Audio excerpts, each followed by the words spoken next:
যে কিশোরী সকাল হলেই কোদাল হাতে যাচ্ছে মাঠে, যে কিশোরী ঘাম ঝরিয়ে দুপুর রাতে শ্রমিক খাটে, যে কিশোরী ধুচ্ছে হাঁড়ি ছিন্ন শাড়ি পুকুর ঘাটে, তাদের আমি ভালোবাসি।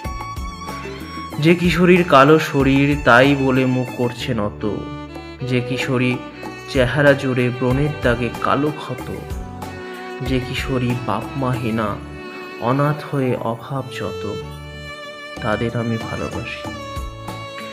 যে কিশোরী দিচ্ছে পারি আঘাত পেয়ে প্রেমের হাতে, যে কিশোরী রাত কেটে যায় কান্না মাখা বাসি ভাতে, যে কিশোরী চোখ লজ্জায় গলায় দড়ি নিচ্ছে রাতে, তাদের আমি ভালোবাসি। অ্যাসিড ছোড়া যে কিশোরী পোড়ামুখী, যে কিশোরীর ছেঁড়া বুকে হয়নি সুখী, যে কিশোরী একাকিনী রাতে শরীর বেচেও রয় অভাগী, যার তরে আমার কলম জনম দুঃখী, তাদের আমি ভালোবাসি।